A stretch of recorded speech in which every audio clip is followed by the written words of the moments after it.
Every year, hundreds of unidentified flying objects, UFOs, are reported over the British Isles.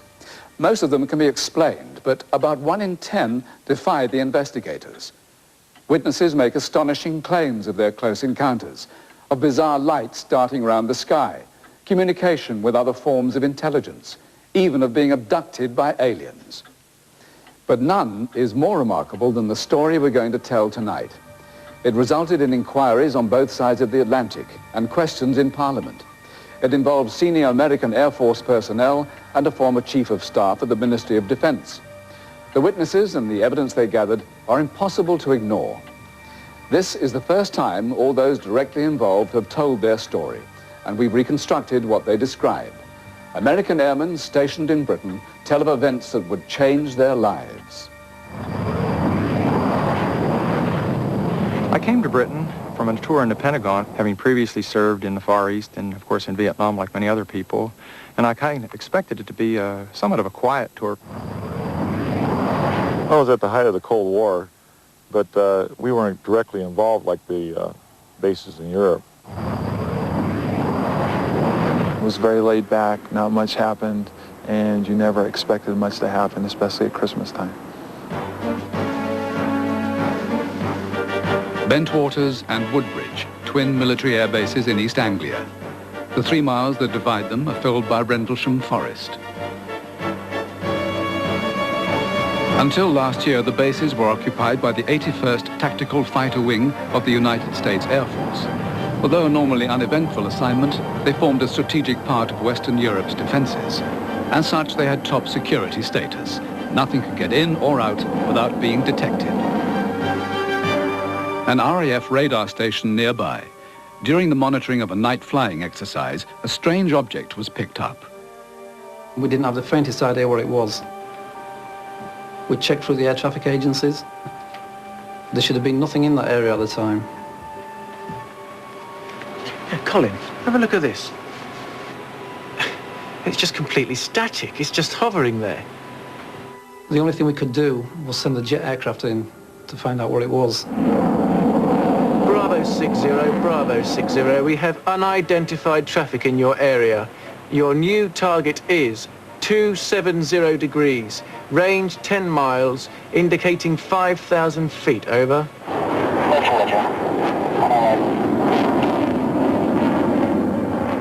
They got to within about a quarter of a mile, and the pilots suddenly started reporting that they could see a very bright light in the sky in front of them.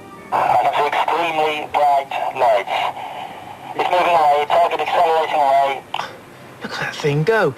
Bravo 60, target is still in front of you. It's going straight up. Target going straight up. Over. It was stationary on the screen, and then, in seconds, it moved off at a fantastic rate of speed. Within a space of 5 minutes, it was reaching 90,000 feet and higher, and we lost it off the top end of the radar scope. Target's accelerating too fast. We can't keep up with it. We're disengaging. The radar operators were mystified. There's nothing we have in this day that can perform those kind of maneuvers. The pilots wouldn't be able to take it. You tell me what it was. Thursday. Airman John Burrows was on security patrol with a colleague. Stop the car. Look at that. Do you see that in the woods? There were strange lights out in the forest. To me, it almost looked like Christmas lights at first, a Christmas display. I'll open the gate. At that point, we looked at each other and we decided that we better go out and take a closer look because we weren't sure what we were dealing with. What we were looking at wasn't real. Those are no Christmas lights. Come on, let's get out of here. Airman Burrows and his colleague raced back to the gatehouse, where he contacted the security controller.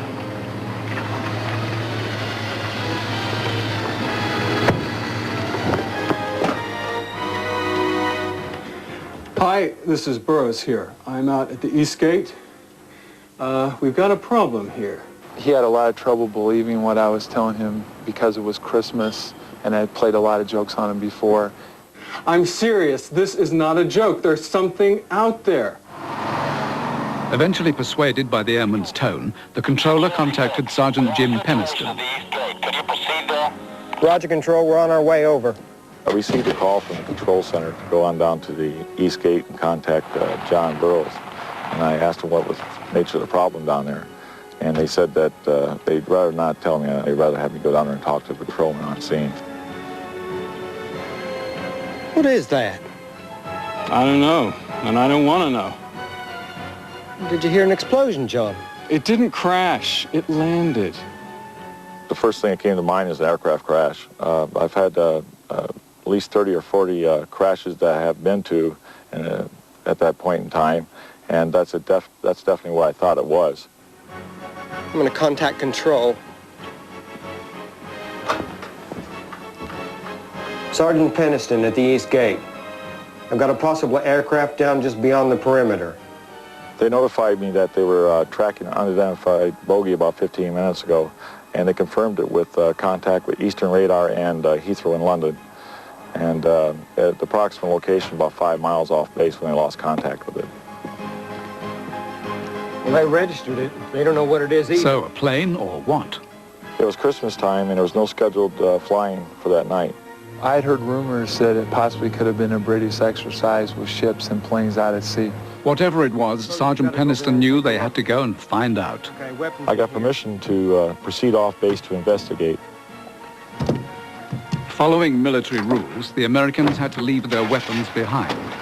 One part of me wanted to go ahead and go out there and figure out what we were dealing with, and the other part of me was saying, no, you don't need to go out there, just go ahead, stay back at the gate where it's safe and you don't have to worry about what's going on. The men went through the forest towards the lights. This is as far as we go. That on foot now. I started to see a defined shape, and at that point is when I realized it wasn't an aircraft crash, a fire, or anything of that sort. The air was filled with electricity that you could feel it on your skin as we approached the object. You felt like you were moving in slow motion. Your hair on the back of your head was standing up. You felt like you had very little control over your body. Then they saw it.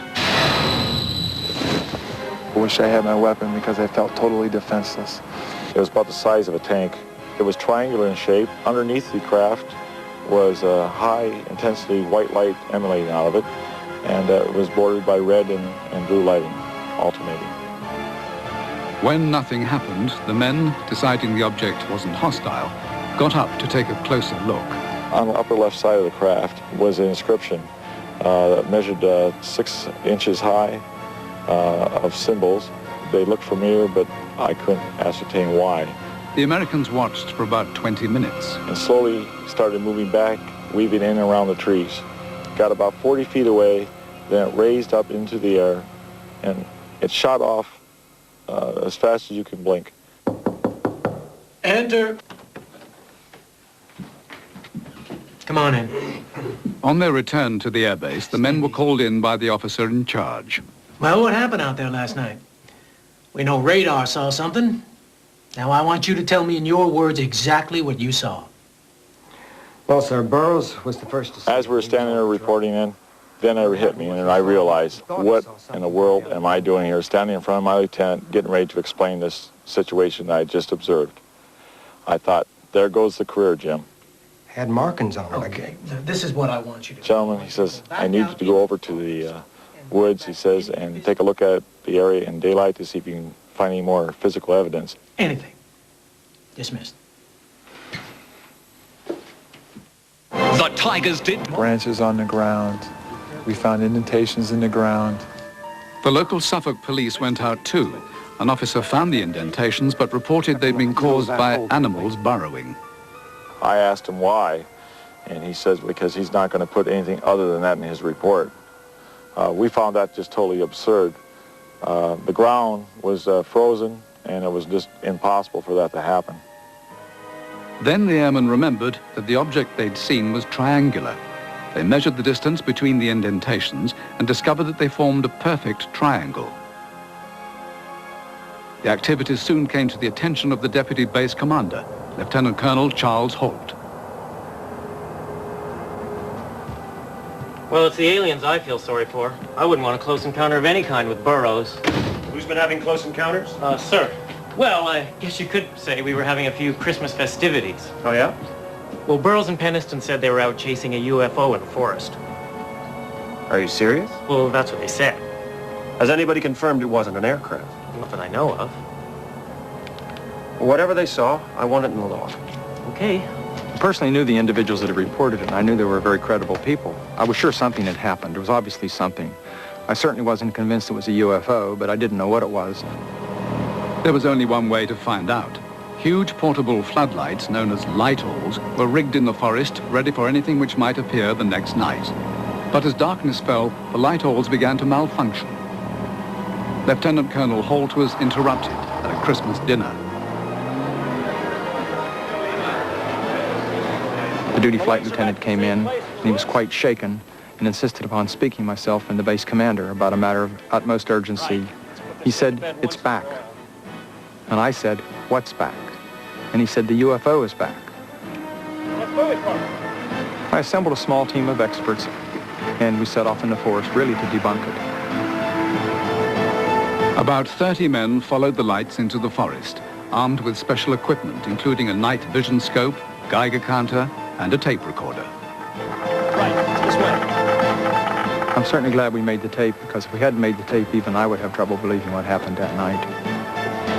But would anyone else believe them? Right, this way.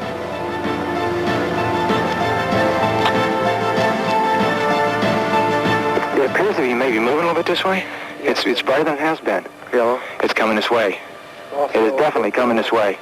I knew there was something there. There had to be something there. But I also was firmly convinced there was a logical explanation for what was going on. Portable floodlights, known as light-alls, positioned in the forest, mysteriously refused to work. It's very unusual to have a problem with a light-all. That night, the light-alls wouldn't work, even when they swapped out and got other ones from the base. In addition, we had problems with our radios. All three frequencies we were using were intermittent and did not work properly that night. But other equipment was working. A night vision scope, a Geiger counter, and a tape recorder. The sound in this reconstruction is taken from the actual tape they claim to have recorded that night. There's no doubt about it. There's some type of strange flashing red light ahead. It's yellow. I saw a yellow tinge in it, too. Weird. It appears to be maybe moving a little bit this way. It's brighter than it has been. Yellow. It's coming this way. It is definitely coming this way. It pulsated as though it were an eye winking at you. And around the edges, it appeared to have molten metal dripping off it, just like falling to the ground. But I didn't see any evidence of anything on the ground. I just couldn't believe what I was seeing. None of us could. Here I am, a senior official that routinely denies this sort of thing and diligently works to debunk them, and I'm involved in the middle of something that I can't explain. The Geiger counter was measuring levels 25 times normal background radiation. Just jumped up to 7/10 there. 7/10 right there in the center? Uh-huh. We're getting very positive readings. You're getting readings on the tree you're taking samples from? Where clicks max. That's the strongest point on the tree? Yes, sir. The night vision scope showed strange readings too. We're picking up heat reflection off the trees. Looking directly overhead, one can see an opening in the trees plus some freshly broken pine branches on the ground underneath. Looks like some of them came off about 15 to 20 feet up. The men stayed in pursuit through the woods for 6 hours. The object suddenly exploded, a silent explosion, and broke into 3 to 5 white objects and rapidly disappeared.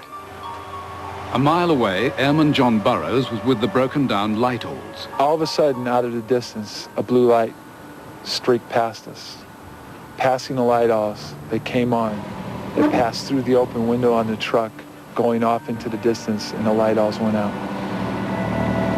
As we moved out of the forest, we noticed 3 objects in the sky. The objects in the sky were moving about, sharp, angular movements, very high speed. It's as if it's looking for something. I kept getting on the radio and calling the command post. Thunder, this is Stopper. Call radar and ask them what they've got 30 degrees above the horizon and 10 miles out. I wanted to know if they were finding anything on the radar scope. One of the objects in the sky was sending down beams of light, beams of energy. I'm not sure what they were. But at the same time, I could hear on the radio voices talking about the beams coming down on the base. Then a beam shone straight at them.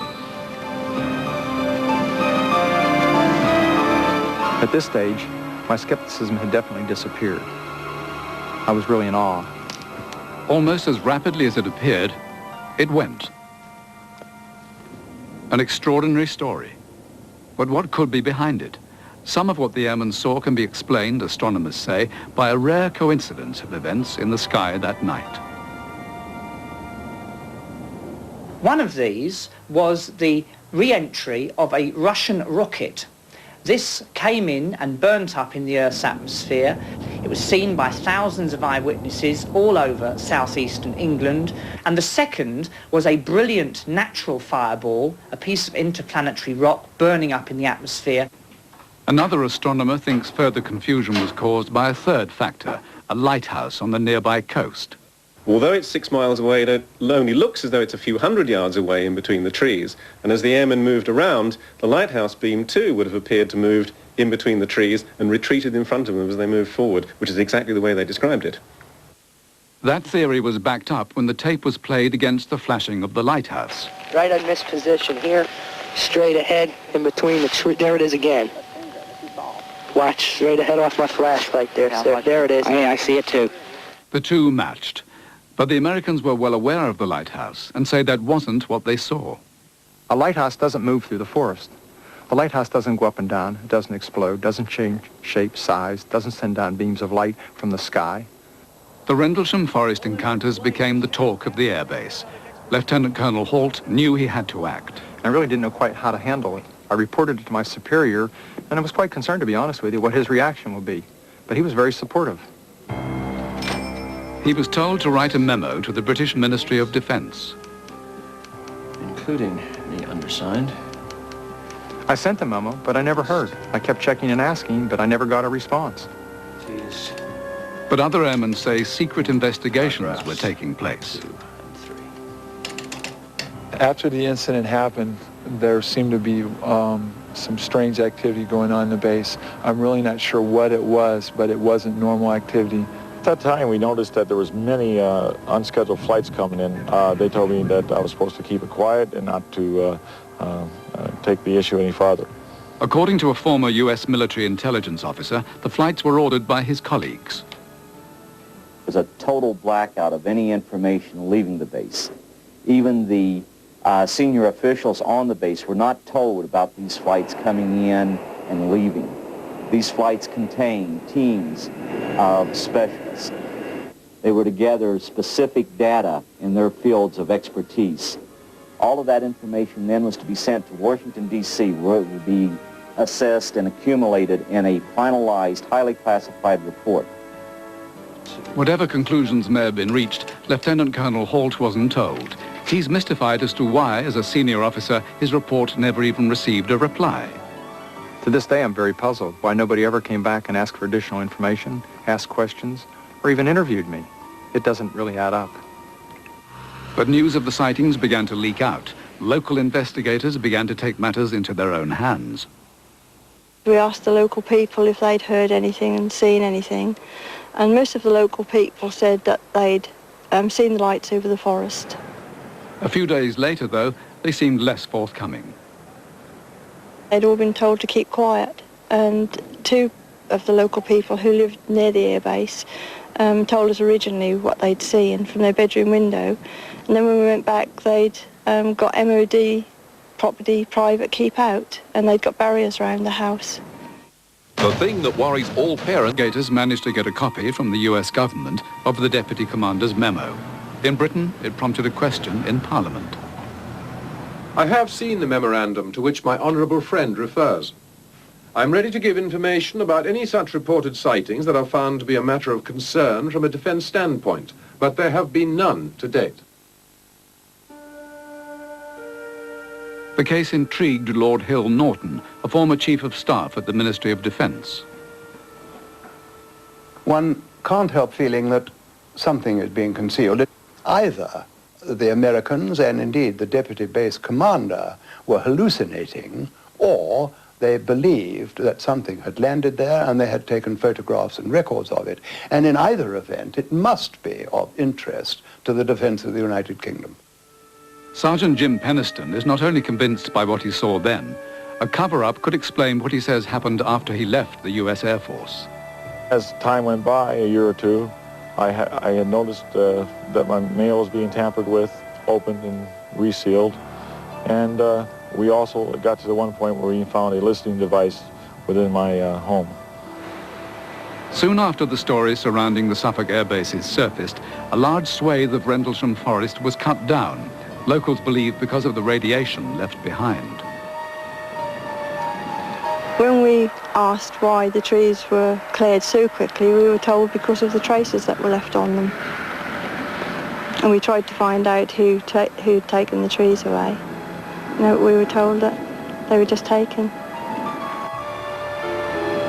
The air bases have gone too. With the end of the Cold War, the Americans left.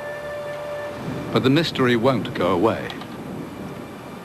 The ministry have doggedly denied that anything untoward occurred there, and I simply don't believe it. Therefore, somebody, I don't know who it is sitting on information which by now should be public.